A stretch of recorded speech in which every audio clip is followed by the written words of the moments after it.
Hello दोस्तों in our journey of learning machine maintenance हमें बहुत ही महत्वपूर्ण पड़ाव पर आ चुके हैं। Till now we have discussed and understood the basics of machine maintenance, like machine क्या होती है, मेंटेनेंस क्यों रिक्वायर्ड होता है, मेंटेनेंस में किया क्या जाता है, ऑटोनोमस मेंटेनेंस क्या होता है, प्रिवेंटिव मेंटेनेंस क्या होता है, मशीन का ब्रेकडाउन क्या होता है और ब्रेकडाउन कितने प्रकार से हो सकता है, and what are the 5 root causes in machine breakdown. ये सब हम डिस्कस कर चुके हैं। दोस्तों, you may please watch the full videos through the link in the description. And today we will step up and learn how to prepare a good preventive maintenance check sheet for any machine. But before moving forward, let us remember our 2 basic mantras. पहला, any machine is just an assembly of its sub-assemblies, and these sub-assemblies are themselves assembly of their respective components. दूसरा दोस्तों, preventive maintenance is essentially the CLIT activity for the machine, and so focus should be on cleaning, ensuring lubrication, inspection against abnormalities, and restoration of the machine. Just that. हाँ, minor replacement can be done along with preventive maintenance, but major repair and replacement should not be focused and should be avoided along with preventive maintenance. क्योंकि दोस्तों preventive maintenance is done in a span of 1 to 2 hours depending upon the machine size and has to be handed over back for production in this time span itself. अगर हम machine में किसी major repair या replacement को plan करने लगेंगे तो it may lead for production loss. दूसरा, मेजर रिपेयर या replacements are plan during overhauling of the machine, जिसमें हम मशीन को 2 से 3 दिनों के लिए हैंड ओवर लेते हैं व्हेन जब प्रोडक्शन लोड कम रहता है। So with these 2 mantras in mind, let's start. So दोस्तों, this is my recommended format for preventive maintenance check sheet for any machine. आइए देखते हैं दोस्तों इसमें क्या क्या है। दोस्तों, इसमें सबसे पहले इसके अपर लेफ्ट कॉर्नर में we have given space for company logo, जहां पर आप अपने कंपनी का लोगो लगा सकते हैं, राइट। दूसरा दोस्तों, इस फॉर्मेट के अपर राइट कॉर्नर में हमने इस डॉक्यूमेंट के format number and other details के लिए स्पेस दे रखा है, राइट। अब आते हैं अपने मेन डॉक्यूमेंट पे। सबसे पहले सबसे ऊपर हमने इस डॉक्यूमेंट का नाम लिखा है कि ये डॉक्यूमेंट है क्या। दोस्तों, ये है preventive maintenance check sheet for machine XYZ। XYZ की जगह आप अपने मशीन का नाम लिख सकते हैं, राइट। अब आ जाइए यहाँ पर PM डन ऑन। यहाँ पर दोस्तों हम वो डेट लिखेंगे जब इस मशीन का हम प्रिवेंटिव मेंटेनेंस करेंगे, राइट। अब दोस्तों let's focus on the beauty of the format. दोस्तों, सब असेंबली वाले कॉलम पे फोकस कीजिए। यहाँ पे हमने क्या किया है, यहाँ पर हमने अपने मशीन को उसके मेजर सब असेंबलीज में डिवाइड कर लिया है। जैसे कि फॉर एग्जांपल ये जो मशीन है XYZ, इसके मेजर सब असेंबलीज क्या क्या हैं। इसमें हाइड्रोलिक पावर पैक है, इसमें एक machine bed and tool post है, इसमें इलेक्ट्रिकल पैनल है एंड ऑपरेटर पैनल है, राइट।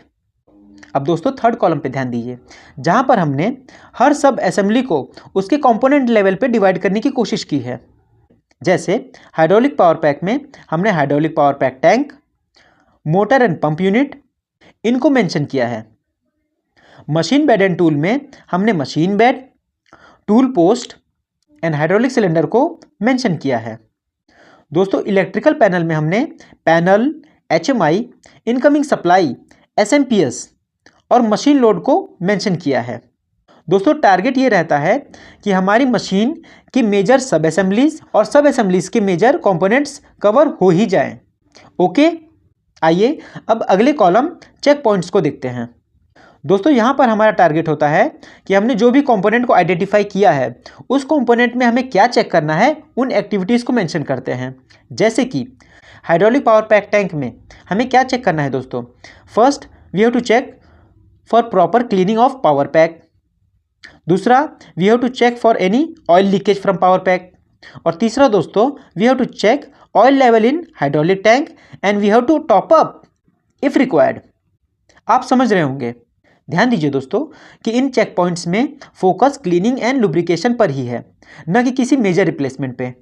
ओके, आइए दूसरा एग्जांपल देखते हैं। Like machine bed and tool post में मान लीजिए टूल पोस्ट। दोस्तों, इस टूल पोस्ट में हमें क्या चेक करना है, आइए देखते हैं। To check and do proper cleaning of tool post. Next है दोस्तों to check for any loosening in LM bearing blocks. Next है दोस्तों to check for any loosening in servo motor mounting bolts. अगला देखिए दोस्तों, to check for proper working of photo sensor for tool post. So आप समझ पा रहे होंगे कि हम जिस भी असेंबली के जिस भी कंपोनेंट के पास पहुंचते हैं तो उस असेंबली में CLIT करने के लिए क्या कंपोनेंट्स होते हैं, क्या एक्टिविटीज़ होती हैं, हम उनको मेंशन कर देते हैं as per our knowledge and experience. Right. अब आइए दोस्तों इन ब्लू कॉलम्स पर, जो कि है स्टैंडर्ड एंड इंस्पेक्शन मेथड। दोस्तों ये हमें हेल्प करते हैं कि हमें जो भी एक्टिविटी इन चेक पॉइंट्स में करनी है उसका स्टैंडर्ड क्या होगा और उसका मेथड क्या होगा। फॉर एग्जांपल, मान लीजिए पहला ही पॉइंट जिसमें हमें करना था proper cleaning of power pack, तो दोस्तों उसका स्टैंडर्ड कॉलम में लिखा हुआ है क्लीन, मतलब कि ये पावर पैक क्लीन होना चाहिए। और इसको चेक कैसे करेंगे, इसका इंस्पेक्शन मेथड है विजुअल, मतलब देख करके हमें चेक करना है कि ये क्लीन है या नहीं है। दोस्तों दूसरे पॉइंट पे आते हैं जहां पर चेक करना है oil leakage from power pack. Again ये कैसा होना चाहिए, ये नो लीकेज होना चाहिए। और इसको चेक कैसे करेंगे, अगेन ये विजुअली चेक करेंगे कि कहीं से कोई लीकेज दिख रही है या नहीं दिख रही है, राइट। तीसरा पॉइंट देखिए दोस्तों, oil level in hydraulic tank. दोस्तों इसका स्टैंडर्ड क्या है, इसका स्टैंडर्ड है अबव मिनिमम लेवल, मतलब मशीन पर जहाँ पे ऑयल लेवल चेक करना है वहाँ पर एक मिनिमम लेवल मार्क होगा और स्टैंडर्ड कहता है कि oil has to be above minimum level. इसको चेक कैसे करेंगे, अगेन इट्स विजुअल। अब आइए इन क्रीम कलर के कॉलम्स पे फोकस करें।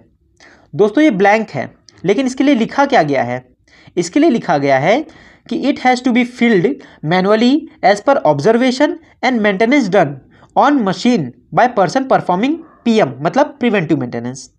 मतलब कि दोस्तों कि ये जो कॉलम्स हैं ये वो व्यक्ति भरेगा जो उस मशीन पर पीएम करने जाएगा। और इस पर भरना क्या है दोस्तों, इन क्रीम कलर के कॉलम्स में पहला है ऑब्जर्वेशन। दोस्तों यहाँ पर हमें अपनी ऑब्जर्वेशन मेंशन करनी है, मतलब जब हमने इस पावर पैक को चेक किया हमें चेक क्या करना था, cleaning of power pack. Standard कहता है कि it has to be clean. Inspection method is visual, लेकिन जब हमने इसको ऑब्जर्व किया तो हमें क्या मिला, हमें क्लीन मिला या डर्टी मिला। अगर हमें क्लीन मिला दोस्तों तो हम यहाँ पे लिख देंगे क्लीन, और अगर दोस्तों हमें डर्टी मिला तो हम लोग यहाँ पे लिख देंगे डर्टी।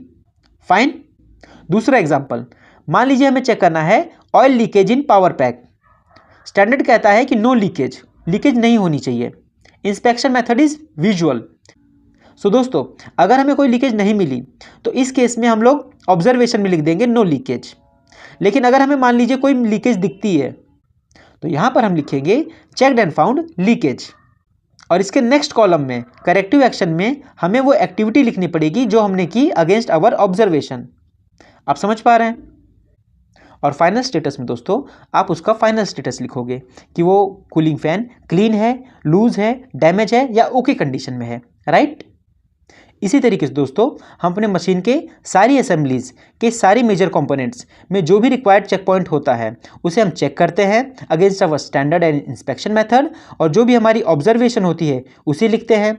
अगर हमारी ऑब्जर्वेशन ओके है तो मान लीजिए आपने करेक्टिव एक्शन में कुछ नहीं लिखा, मान लीजिए आपकी ऑब्जर्वेशन में कुछ एबनॉर्मेलिटी आती है तो इन दैट केस आपको वो करेक्शन करना भी है और यहाँ पर उसे मैंशन कर देना है कि आपने उसे क्लीन किया या फिर आपने उसकी लीकेज को क्लोज किया या फिर वो लूज था तो आपने उसको टाइट किया। और स्टेटस वाले कॉलम में आप उसका फाइनल स्टेटस लिखते हैं कि वो ओके है या नॉट ओके है, राइट। इस तरीके से दोस्तों आप अपनी प्रिवेंटिव मेंटेनेंस चेकशीट भर करके ले जाते हैं आप अपने सीनियर के पास, जो आपकी चेकशीट एंड एक्टिविटी को वेरीफाई करते हैं, जिसके लिए दोस्तों हमने रिमार्क कॉलम दे रखा है। देखिए इसमें क्या लिखा है, इसमें लिखा है दोस्तों कि this has to be filled manually as per observation by person verifying the PM.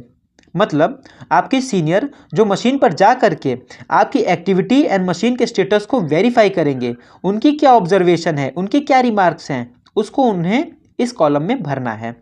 It's okay, it's not okay, it has to be improved, whatever. आप समझ रहे हैं, राइट।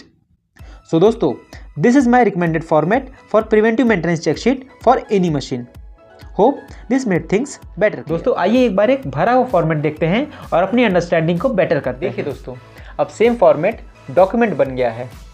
देखिए इसमें क्या ऑब्जर्वेशंस आई हैं। For example motor and pump unit का पहला पॉइंट जिसमें हमें चेक करना था क्लीनिंग ऑफ मोटर।